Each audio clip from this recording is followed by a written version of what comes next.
अस्सलाम वालेकुम दोस्तों। तो हाज़िर हैं नई वीडियो के अंदर। तो वीडियो आज की बहुत इम्पोर्टेंट होने वाली है। एक एक स्टेप को तरीके से सुनिएगा और अच्छे तरीके से उस पर अमल करिएगा ताकि जो है आपको आसानी से समझ आ सके। तो सबसे पहली चीज़ ये है कि कितना ख़र्चा होने वाला है भाइयों आपका यहाँ रहने पर। उसके अलावा जॉब ढूंढने के लिए क्या मुश्किलात होंगी आपको। उसके अलावा यहाँ जॉब ढूंढे किस तरह से। उसके अलावा दुबई में मेरे भाइयों विज़िट वीज़ा पर आने पर क्या आप लोगों को जॉब मिल जाएगी। यही वो सवालात हैं जो आप लोगों के दिमाग में घूम रहे होते हैं कि यार अगर मैं दुबई पे जाऊं तो क्या विज़िट वीज़े पे जॉब मिल जाएगी या नहीं, या जॉब मिलेगी भी या नहीं, और क्या वो चांसेस हैं कि जो है ना आसानी से जॉब मिल जाएगी और किस तरह से आसानी से जॉब मिल जाएगी। ठीक है, तो मैं अपना पर्सनल एक्सपीरियंस के हिसाब से चीज़ों को शेयर करूँगा इंशाल्लाह। तो उसी हिसाब से इंशाल्लाह आप लोग डिसीज़न लेंगे तो इंशाल्लाह जो भी आपके रिज़ल्ट होंगे उसमें बेहतरी आएगी। तो और इसके अलावा ऑब्वियसली बंदा ये भी सोचता है कि उसके क्या ख़र्चा आएगा यहाँ पर रहने पर, या किस तरह से वो सरवाइव करेगा यहाँ पर रहने पे, या कौन कौन सी मुश्किलात का सामना करना पड़ सकता है। देखिए, सबसे पहले तो मोस्ट इम्पॉर्टेंट चीज़ यही बात कर लेते हैं कि भाई किन मुश्किलात का सामना करना पड़ेगा। सबसे पहले तो आते ही एक अनजान मुल्क होगा आपके लिए, और उसके बाद आपको ऐसा लगेगा कि यार अच्छा यहाँ पर के सबसे पहली चीज़ होगी कि सबसे पहली चीज़ जब आप एयरपोर्ट से उतरते ही आप जाएंगे घर की तरफ। ऑब्वियसली आप टैक्सी या कोई ना कोई लोकल ट्रांसपोर्टेशन, या अगर कोई रहने वाला लेने वाला आएगा तो वो बात अलग है। अगर कोई जानने वाला नहीं है और उसके बाद आपने टैक्सी ली तो आपको टैक्सी से ही पहली ड्राइव से ही पता चल जाएगा कि भाई क्या ख़र्चे यहाँ पर होने वाले हैं। क्योंकि जब आप पहली ड्राइव यहाँ पर लेंगे टैक्सी की, तो टैक्सी की पहली ड्राइव ही आपका उसका जो ख़र्चा होगा वही आपको बता देगा कि भाई यहाँ ट्रांसपोर्टेशन का तो काफ़ी ज़्यादा ख़र्चा होने वाला है। ठीक है, अगर फॉर एग्ज़ाम्पल मैं बात करूं 15 से 20 किलोमीटर के टैक्सी ड्राइविंग की एक ऑन एवरेज अगर मैं बताऊं, कुछ नहीं 25 से 30 से 35 धर्म आराम से लग जाते हैं। ठीक है, तो अब ये तो हो गया। ऑब्वियसली आप फिर सोचोगे कि यार मैं अवॉइड करूं टैक्सी को, मैं कोशिश करूं कि बस की ट्रांसपोर्टेशन को यूज़ करूं।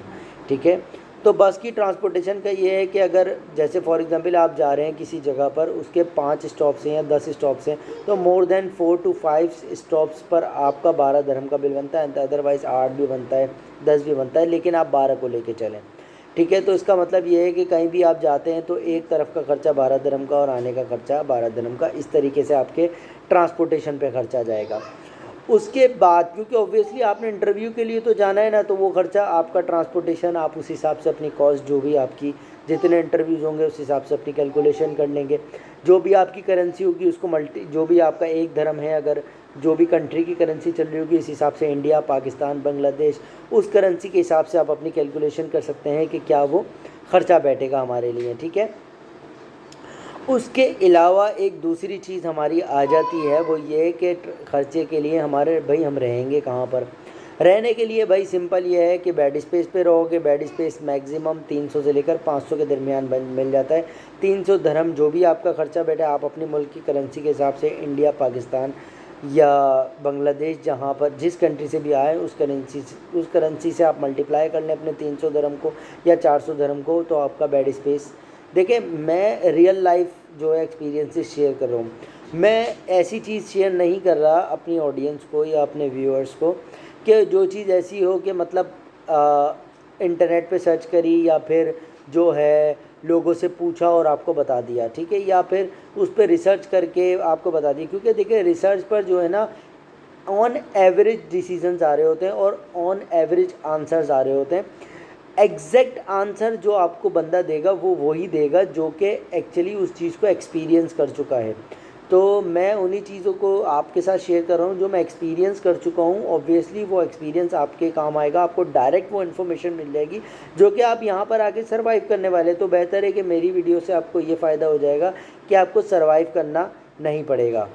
उसके बाद भाइयों एक दूसरी चीज़ ये हो जाती है खाने पीने का खर्चा मैक्स आप 200 धर्म महीने का लगा लें तो आपका 200 धर्म में आराम से महीने का, अगर आप खुद खाना पकाना करते हैं तो आराम से हो जाएगा। अगर बाहर से करते हैं तो फिर 300 कर लें। ठीक है, जिसमें अगर अगर आप खुद से करते हैं तो 200-250 दिरहम के अंदर आपका नाश्ता, ब्रेकफास्ट और डिनर और लंच तीनों चीज़ें हो जाएंगी। ठीक है, उसके बाद चलते हैं मेरे प्यारे भाइयों, जो दूसरी चीज़ है सॉरी, वो ये है कि जॉब ढूंढने के लिए क्या मुश्किलात आएंगी। देखो, सबसे पहली मुश्किलात तो मैंने आपको बता दी कि वो थी ट्रांसपोर्टेशन का ख़र्चा आपको बड़ा परेशान करेगा। उसके अलावा आपका जो दूसरा चैलेंज होगा कि भाई जॉब ढूंढे कैसे हैं। तो मेरे भाइयों, जॉब ढूंढने के लिए सबसे पहले आप जो है, सबसे पहले मोस्ट इम्पॉर्टेंट चीज़ तो देखें, हर चीज़ यहाँ पर डिजिटलाइज है, तो अपनी प्रोफाइल्स लिंक्डइन और क्या नाम है, नौकरी गल्फ और बेट, इन तमाम प्लेटफॉर्म्स पे बना लें। और इन तमाम प्लेटफॉर्म पे बनाने के बाद अपनी प्रोफाइल को 100% जो है कंप्लीट करिएगा, और उसमें यहाँ यूएई का नंबर मेंशन करिएगा। कहीं पता चले आप अपने इंडिया या पाकिस्तान या बांग्लादेश की सिम आपने ऑन करवाई हुई हो, वो आप उसमें नंबर मेंशन किया हुआ हो। ठीक है, और एक चीज़ मोस्ट इंपॉर्टेंट ये है कि अपनी सीवी को एटीएस फॉर्मेट पे बना के फॉरवर्ड करिएगा, ताकि आपकी सीवी कंसिडरेशन में आ सके, क्योंकि यहाँ पर जो कंपनीज़ हैं वो एटीएस सिस्टम यूज़ करती हैं। उसके अलावा एक और वो ये चीज़ है कि भाई जॉब ढूंढो तो इससे बेहतर है कि बेड स्पेस वहीं पर लेना जहाँ पर आप जहाँ पर आप आसानी से जब बगैर ट्रांसपोर्टेशन पे के बगैर ही आप कहीं इधर उधर जाके ही जॉब ढूंढ लें। फॉर एग्जांपल दुबई की ऐसी नियरेस्ट प्लेस पे लें जहाँ पर कंपनीज़ करीब हों। अगर वॉकिंग डिस्टेंस पे हो तो बहुत ही ज़्यादा बेहतर है। अगर 10, 12, 15 कंपनियाँ भी वॉकिंग डिस्टेंस पर हो तो एटलीस्ट आपको ये तो होगा कि एक किक स्टार्ट मिल जाएगा फॉर द टाइमिंग। हो सकता है कि आप उन्हीं 10-15 कंपनियों में से आपकी जॉब लग जाए। तो ये एक बेहतरीन चीज़ हो जाएगी कि आप अपनी लोकेशन वहीं पर ही लें जहाँ पर आपकी स्किल सेट्स के हिसाब से जॉब्स अवेलेबल हैं। ठीक है, तो उसी हिसाब से आपने अपनी लोकेशन बेड स्पेस की लेनी है। अदरवाइज़ ऐसी ही नहीं लोकेशन किसी भी, पता चले आप जो है ना शारजा या दुबई के किसी कोने पे रह रहे हैं, और जो है ना आपकी जब कॉल्स आ रही हैं तो दुबई के दूसरे कोने से आ रही हैं। आएंगी, दूसरे कोने से भी आएंगी, ऐसा नहीं है कि दूसरे कोने से नहीं आएंगी, लेकिन ऑब्वियसली आप वहाँ भी आपको जाना ही पड़ेगा इंटरव्यू के लिए। लेकिन कोशिश ये करिएगा उस नियरेस्ट प्लेस पे लें। अगर आप रेस्टोरेंट से रिलेटेड आपकी जॉब है, अगर आपकी मार्ट से रिलेटेड जॉब है, मतलब जो भी चीज़ें हैं, जो भी स्किल सेट आपकी है, उस हिसाब से आपने जॉब तो वहाँ रहना वहीं है। वरना मेरी तरह बहुत ख्वारी होगी, तो आपको कहीं भी जाना हुआ तो आपको जो है ना बहुत ज़्यादा ट्रांसपोर्टेशन का वो करना पड़ेगा। ठीक है, उसके अलावा जो है आपको पता चल गया भाई आप जॉब किस तरीके से ढूंढोगे, वो प्लेटफॉर्म्स भी मैंने बता दिए। उसके अलावा भाई जॉब ढूंढे किस तरह, हाँ, तो भाई आप सीधे सीधे डायरेक्ट आपको मैंने बता दिया वो 3 प्लेटफॉर्म्स। उसके अलावा आप जाओ, मार्ट्स हैं, रेस्टोरेंट्स हैं, आप जाके डोर टू डोर उनसे कांटेक्ट करो कि भाई अगर कोई वैकेंसी है तो उनसे, ताकि आप वॉकिंग डिस्टेंस पे ही जॉब की लोकेशन से उनसे अपने डिस्कशन करके अपनी स्किल से रिलेटेड मालूम करें, क्योंकि बिजनेसेस आपके आसपास बहुत होंगे, कहीं ना कहीं आपसे रिलेटेड इंशाल्लाह जॉब मिल ही जाएगी। ठीक है, तो ये वो तरीका था जॉब हासिल करने का। उसके अलावा जॉब हासिल करने का तरीका ये है कि भाइयों यहाँ पर इवेंट्स में जाओ और कॉन्टैक्ट्स बनाओ, और कॉन्टैक्ट्स भी उन्हीं लोगों से बनाओ जिनकी से आपकी जॉब्स या स्किल सेट का ताल्लुक हो। बिला वजह किसी से भी कॉन्टैक्ट ना बनाओ। ठीक है, वो भी आपके लिए नुकसानदेह हो सकता है। ये तो मेरा भाइयों वाला मशवरा है। उसके अलावा एक चीज़ ये है कि भाई विज़िट वीज़ा पे जॉब मिल जाएगी। जी भाई बिल्कुल 100% मिल जाएगी, लेकिन विज़िट वीज़ा पे आप जॉब नहीं कर सकते, जो कि इल्लीगल है। लेकिन आप विज़िट वीज़ा पे अप्लाई कर सकते हैं, जिसके बिहाफ पर कंपनी आपको वर्क वीज़ा देगी और आप उसको कंटिन्यू कर सकते हैं वर्क वीज़ा पर। ठीक है, लेकिन कुछ कंपनियां जो है वो कोई छुपा रुस्तम काम करती हैं, जो कि ऑब्वियसली गवर्नमेंट की तरफ से अलाउ नहीं है, लेकिन वो ये करती हैं कि आपके ही विज़िट वीज़ा पे आपको हायर कर लेती हैं, और प्रोबेशन पीरियड पर, मतलब आपके विज़िट वीज़ा पर प्रोबेशन पीरियड टेस्ट कर लेती हैं, और जब उनको लगता है कि आप उनके ऑर्गेनाइजेशन के काबिल है तो आपको वर्क वीज़ा देकर आपको कंटिन्यू कर देती है जॉब। ठीक है, तो ये विज़िट वीज़ा पर आसानी से जॉब मिल सकती है मेरे भाई, कोई मसला नहीं है।